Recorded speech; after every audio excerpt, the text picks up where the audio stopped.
Welcome to the Ben Data Podcast, where we're calling a spade prior to 2024, prior to this WNBA season. If you were to walk into a WNBA game 2007, 2010, 2015, 2019, 2023, if you were to walk into a WNBA game, you would think that there would be COVID restrictions implemented in that arena.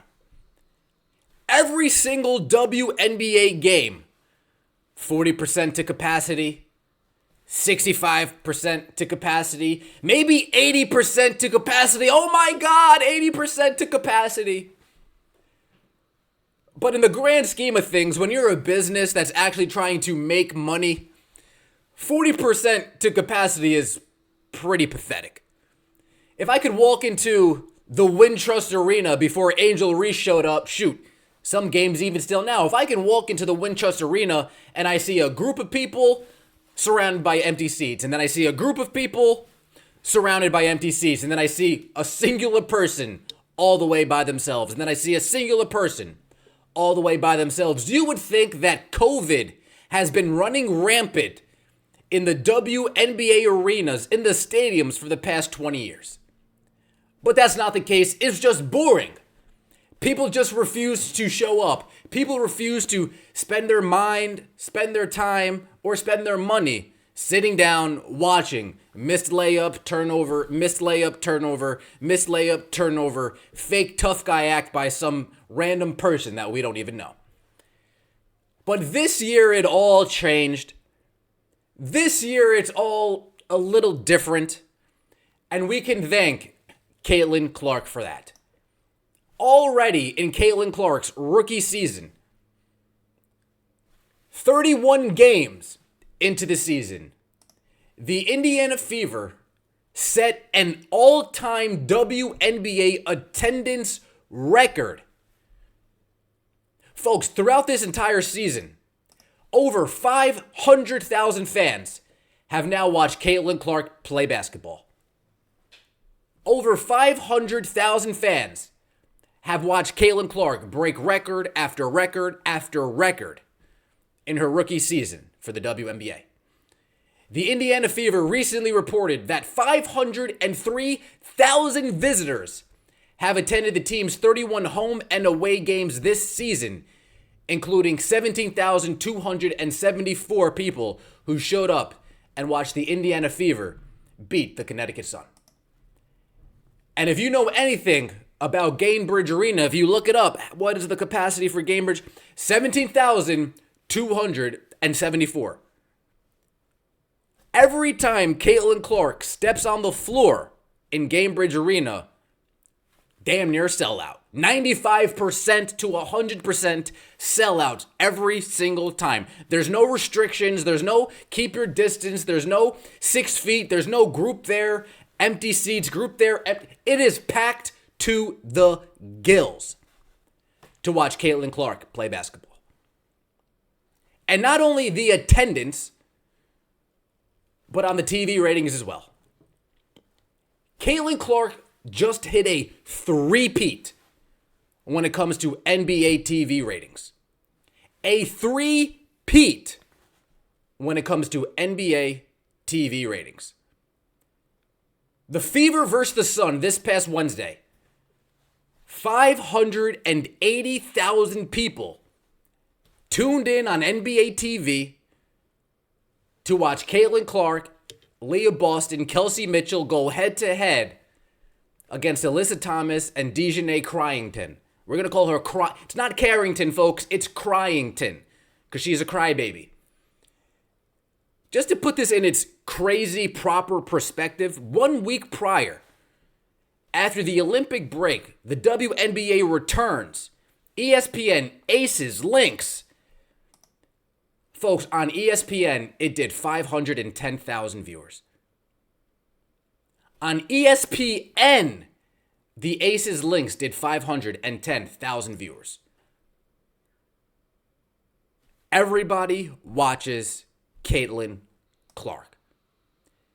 Now, the first time the Indiana Fever set a record on NBA TV, it was 333 300,000 people watching Caitlin Clark go head-to-head against Kelsey Plum. Watch the Indiana Fever go head-to-head against the Las Vegas Aces. 333,000 people.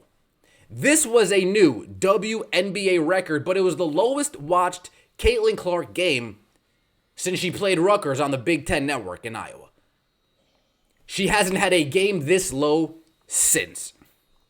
In fact, every time the number's just been growing and growing and growing and growing. The trifecta, folks, what are we talking about here? Well, against the Minnesota Lynx, they did 569,000 people on NBA TV just this past weekend. The next time you see Caitlin Clark on TV, she's going up against the Atlanta Dream. 620,000 people watch Caitlin Clark go head-to-head against the Atlanta Dream. And then to finish the trifecta against the Connecticut Sun, 3 straight games on NBA TV, 3 straight games, over 500,000 viewership. Everybody watches Caitlin Clark, folks. Everybody wants to see, is Caitlin Clark really going to take this team into the 6th seed? After starting 1-8, is she really going to turn this thing around? With the help of Kelsey Mitchell, the help of Lexi Hull, the help of Aaliyah Boston, the help of Tammy Fagbenle? Surviving Christy Sides, surviving Nalissa Smith. We might need to make that a Netflix documentary. Surviving Christy Sides. What Caitlin Clark's doing this rookie season is incredible. In fact, if we take a look and we think about it, that 580,000. Earlier in this season, non-Clark games are averaging 422,000. 422,000 all non-Clark games are averaging. Now that number has risen because there have been a couple CBS games, a couple ABC games, not breaking 1 million views except for that one, but there have been a few other games that are 600-ish, 550-ish, but nothing like we see, especially like the Fever versus the Minnesota Lynx on NBA TV. Every other non-Clark game on NBA TV, 210 measly thousand. 170 measly thousand people. Caitlin Clark has gone 3 straight NBA TV appearances, getting nearly 500,000 people tuning in. Folks, tonight, the Indiana Fever go head-to-head against the Chicago Sky, against Angel Reese, against Teresa Witherspoon. Kennedy Carter is, in fact, out due to safety protocols. That's the nice way of saying she has COVID. We're just not going to use the word COVID anymore. Now it's health and safety protocols. But if you actually look on the WNBA website and you type in COVID, parentheses, health and safety protocol. Folks, we're not stupid here. Thank you. Last time these two teams played, the Indiana Fever were leading 82-70 after a Nalissa Smith jump shot with about 6 minutes and 38 seconds remaining. And to the Chicago Sky's credit, to Christy Sides' detriment, we literally sat and watched Angel Reese cook Nalissa Smith for about 6 minutes straight, going on a run, giving the Indiana Fever a big L against the Chicago Sky. 88-87. Christy Sides puts her head in the sand and forgets that she is the actual head coach of this Indiana Fever basketball team. Now, if you remember, at the end of that game, it was a little shady. Christy Sides and Teresa Witherspoon embraced in a hug, and pretty much Teresa said to her, "Thanks for throwing the game, Christy. I really appreciate it. Thanks for making our rookie look good, Christy. I really appreciate it. Folks, everybody was coming at Christy's sides thinking, did you fix this game? Did you purposely throw this game? Because under no circumstances should the Chicago Sky have came back. Under no circumstances should we have kept NaLyssa Smith out there while Angel Reese was giving her the too short, too small the whole fourth quarter. Angel Reese cooked up NaLyssa Smith that entire fourth quarter. It is what it is. That entire second half, really, Angel Reese just slapped the life out of NaLyssa Smith. And I hope tonight we see something different. I hope tonight we see, oh, Angel, you think you're going to take NaLyssa off the dribble? Temmie, put a stop to this, please. With no Kennedy Carter, Lexi Hole, who's she playing? Lindsay Allen, Dana Evans? Who's she guarding out there? Bonham? Who?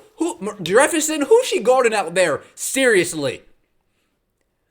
Lexi Hole, Kelsey Mitchell, they should be able to actually conserve more energy on the defensive end thanks to Kennedy Carter not being there, thanks to the Chicago Sky trading away their best perimeter three-point shooter, Marina Mabrey. Folks, like I said last game, this isn't a must-win, but this sure is a game that if I'm the Indiana Fever, I want to win this game. I want to prove to the Chicago Sky, look, we're not the same team. You don't have Kennedy Carter? All right, hold this 20-point L. Hold this 15-point L. And that'll prove to the other teams, too, that have been struggling against the Chicago Sky without Marina Mabrey. That have been struggling against the Chicago Sky without Kennedy Carter. Well, you guys might have been struggling, but we've kind of got it a little bit figured out by now. And I seriously hope Christy Sides has it figured out by now. Last thing I want to get into before I leave you guys. Teresa Witherspoon. Folks, it all starts at the top. The apple doesn't fall far from the tree. Remember preschool, kindergarten, elementary school, middle school, high school, even today. You meet a piece of shit person, most likely their parents are pieces of shit. You meet a person that tends to lean towards racism, usually their parents are leaning towards racism. When you meet people that are good, genuine people, their parents are usually good, genuine people. Of course, there's a bad apple here, a bad apple there, but I'm a firm believer that if you're raised right, you get the right morals instilled in you, the right values instilled in you. Doesn't matter who you are, where you come from, what you look like, you are going to grow up a good person for the most part. And I think that rings true in coaching. Bill Belichick and the Patriots, stoic as a mug. Tom Brady followed suit. Jerry Jones, talking over here, talking over there, talking everywhere. Now you got Micah Parsons talking too much. You got CeeDee Lamb talking too much. You got Dak Prescott talking too much. Dak Prescott's brother talking too much. It's just a real crap show. The New York Jets with Rex Ryan took on the attitude of their head coach. Defense, defense, defense, defense. We're going to punch you in the mouth and we're going to run the ball down your throat. Now, the Chicago Sky team, they're a little immature. They choose when to come to press conferences. Angel Reese, shout out to the Pope. I completely forgot, Pope, that Angel Reese is like, yeah, I don't want to show up today. Yeah. Wait, what did I shoot? 4 for 16? Yeah. Camila, can you take that press conference for me? Yeah, that's right. So when Teresa Witherspoon does this... Next stretch of games against the Fever, the Wings, how are you going to use this as a measuring stick to assess whether or not maybe some changes need to happen?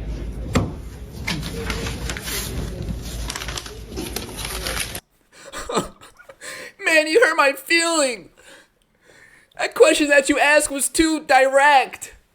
It was too mean. Hey, Kathy, can I choose not to show up to press conferences either? Oh, of course, Teresa. What if that's what you want?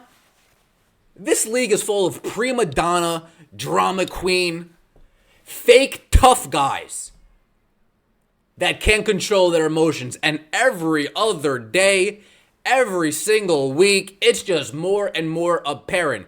So was I surprised when Teresa Weatherspoon refused to answer the question, started crumpling up her piece of paper with probably breathe in, breathe out, breathe in, breathe, something like that? Am I surprised that she acted that way? Absolutely not. Because what the Chicago Sky have shown me all season is that their coach is okay with them acting like children. Their coach is okay with them not acting like professionals. Folks, imagine if Caitlin Clark after a game said, yeah, I don't want to show up. I didn't play that well. But Caitlin, you had 19, 7, and 7. Yeah, I didn't play that well. But Caitlin, you played 19, 5, and 5. Yeah, but I didn't play that well. But Caitlin, you had 7 turns. Yeah, I don't want to talk about it.